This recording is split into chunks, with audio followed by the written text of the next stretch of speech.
ఈరోజైతే చాలా హ్యాపీగా ఉన్నాను. ఎందుకంటే ఇదే నా ఫస్ట్ వీడియో. యూట్యూబ్ బ్లాగ్ రావడం నాకు కళ. కన్యాకుమారి నుంచి కాశ్మీర్ దాకా ప్రతి ఒక్క వీడియోని ఎక్స్ప్లోర్ చేస్తాను.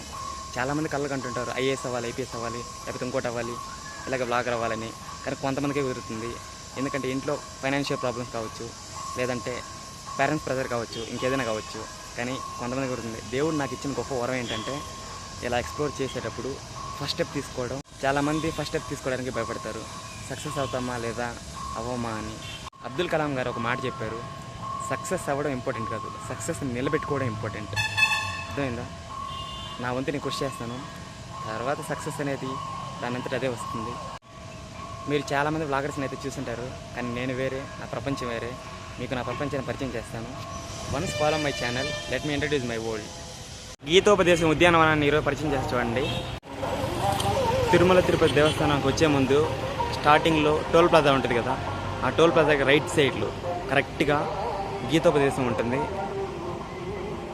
చూడండి, కృష్ణుడు అర్జునుడికి ఉపదేశం ఇచ్చాడు కదా, అదే ఈ గీతోపదేశం. ఈ నందనవనం చాలా అందంగా ఉంటుంది.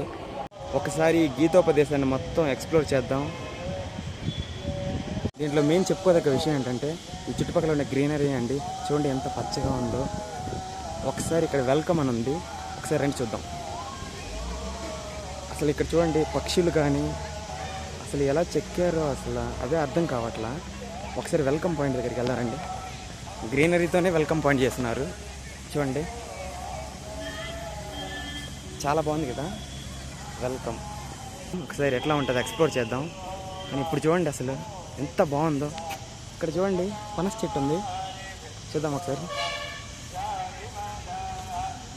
పనస చెట్టు కూడా ఉందండి, కానీ కొయ్యకూడదు, తంతారు. వర్క్ ఏదో మిగిలినట్టుంది. చూడండి గ్రీనరీ మొత్తం తీసేస్తున్నారు. ఏదో చేద్దాం అయితే అనుకుంటున్నారు. ఆ పక్క ఫ్లవర్స్ ఉన్నాయి కదా, అట్లాగే ఈ పక్క ఫ్లవర్స్ చేద్దామని అనుకుంటున్నారేమో. చూడండి అసలు ఎంత బాగుందో చూడండి. మీరు ఫొటోస్ తీసుకోవాలంటే ఇక్కడ చాలా అందంగా ఉంటుంది. ఇక్కడ చూడండి సోలార్ విండ్ ప్లాంట్స్ అయితే ఉన్నాయి. సాయంత్రం అయితే ఇంకా చాలా అందంగా ఉంటుందండి. ఆ చుట్టుపక్కల మొత్తం లైట్లు వేస్తారు. ఆ రథచక్రానికి, ఆ అర్జునుడికి, ఆ కృష్ణుడికి, ఆ ఫ్లవర్స్కి ఇక్కడ మొత్తం లైట్లే ఉంటాయండి. చూడండి అసలు మీకు ఒక విషయం, మీకు ఒక పాయింట్ చూపిస్తాను. వీడియో నచ్చినట్లయితే సపోర్ట్ చేయండి. Thanks, bye.